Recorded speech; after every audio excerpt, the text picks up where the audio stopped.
So already today, just when we start this meeting, someone who was presenting what we're gonna do said good morning, good afternoon, good evening. So I would like to talk about time, about past, about present, and about future.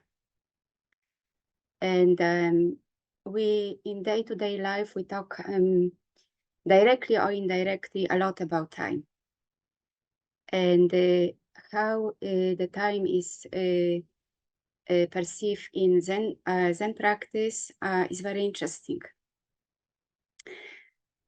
When we start maybe think about time, we think about bit like a scientific topic. And Einstein already said that time is relative, not absolute. And the second might not be a second, but depends on how fast you travel.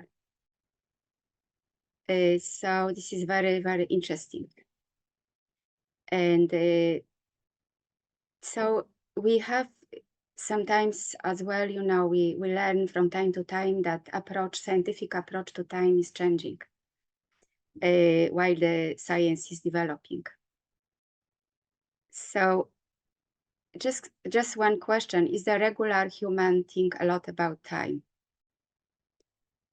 I can only say for myself, and I guess I used to learn how to think about time from my, let's say, my parents, my friends, my teachers, and sometimes we were told, you don't have much time, you have to do this, you have to do that, you have a deadline, and that was, so it was lots of information about time. So also sometimes people said story from past, sometimes people was talking about future. And what I see since when I was very young, we think about time in terms of if we do something very fast, that means is correct. So we think usually how to do things very fast. And when our plan is not fulfilled enough fast, we feel like we fail. So somehow we start to be addicted to speed, because we always want something, we always want to achieve something. And of course there is now on a negative side of that, because we somehow need to fulfill our responsibilities. But we start to measure value of the life in terms of achieving goals and how fast we achieve them. Or sometimes our managers, our bosses, sometimes our parents, family, schools also think this way. So we many times we think about future. When I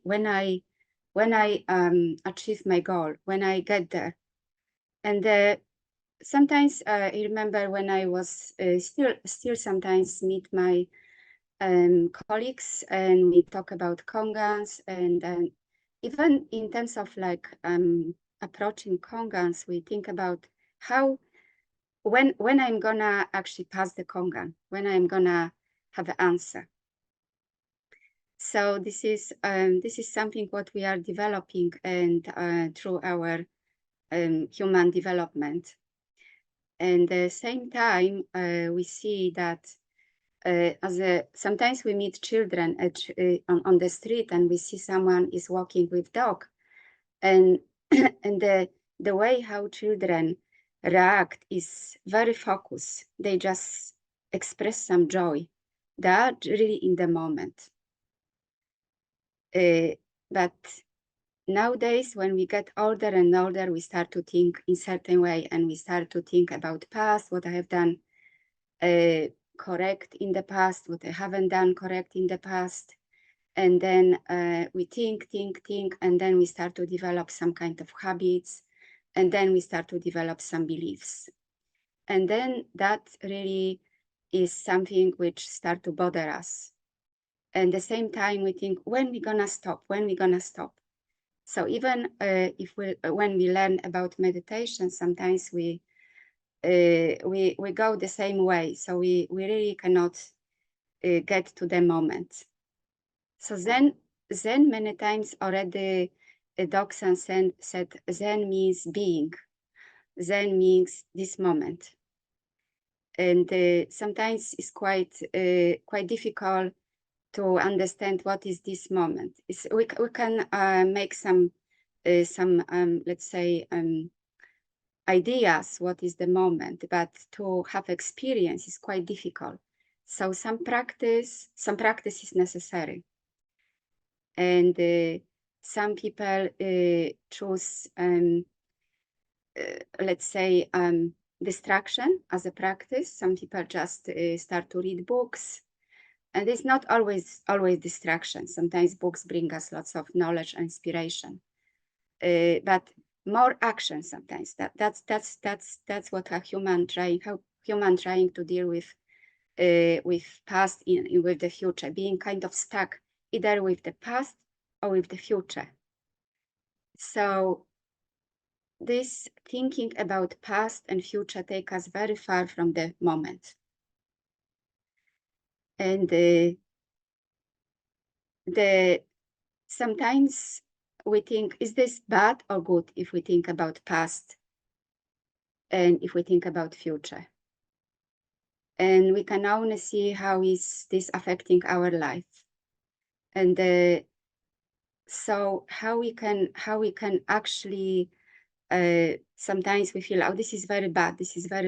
I think about past. Oh, I am not in the present moment. I think about future. So this is another thinking developing. So very important to have some technique, and the technique means how I can actually go back to the moment. And this moment when I actually start to think, wow, where I am. Sometimes I think Zen Master Wubong used to say, it's like staying in the underground on the train station, and we just go to the train. We don't know if this is right train or not right train.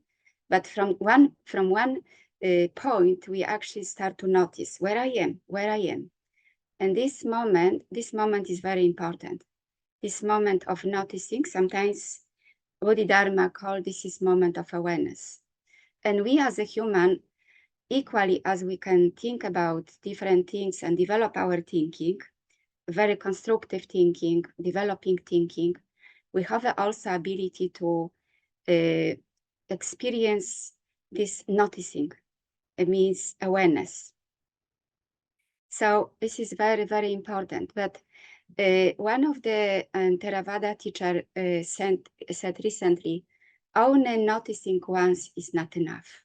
So how we can develop this experience, this technique of noticing, how we can develop awareness. So as far as we know from our practice, there are different ways, and one of the ways, very simple ways to count our breathing.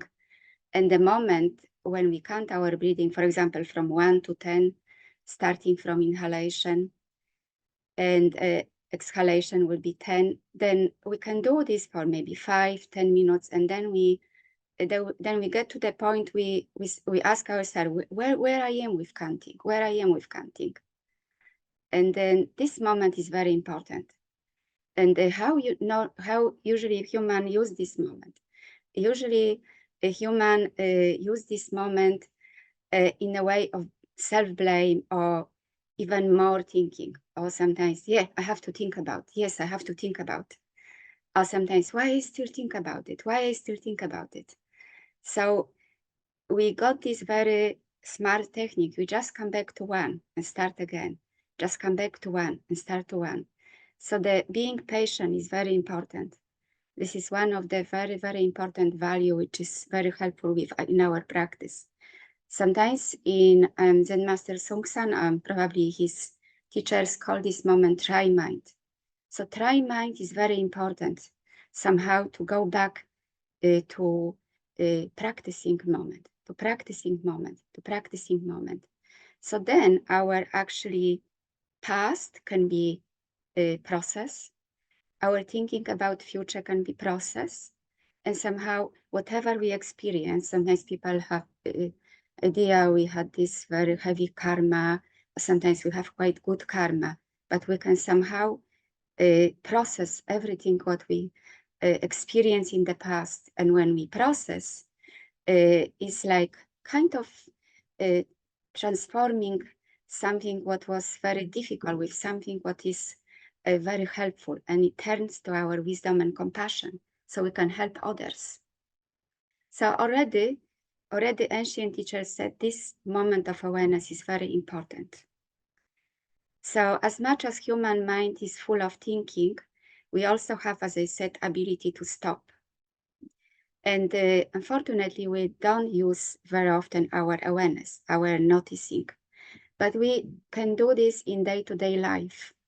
So I remember Zen Master Seung said, when they all start develop one of the Zen centers, he used to go going back from work, and then he was quite tired, and then he went to the washing room where was housemaster, and she was doing some washing, and so he started to talk about what happened in his work, and all of a sudden he noticed he started to help her. He started to basically start to do some together action. So this is very, very important also, how we can actually get to the present moment, how we can get to the present moment even after very, very difficult day, when we had some arguments, we had some difficult connection with different people. So also Zen Master Seung Sahn used to say there is no time and space. Time and space is created by mind alone.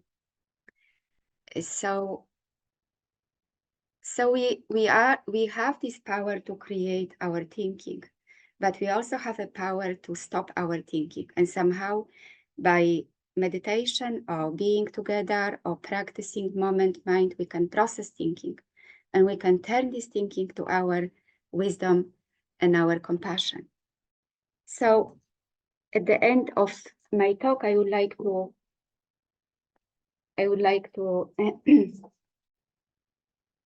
read quite inspiring poem from our book, Whole World Single Flower. Is our poem, The Center of the Circle. There is time for being ahead, a time for being behind, a time for being in motion, and time for being at rest, a time for being vigorous, a time for being exhausted, a time for being safe, a time for being in danger. So this is lots of creation of different time, but when we just stop in this moment, then we can come back to our practice, and we can turn whatever we experience with our wisdom and compassion. So thank you very much.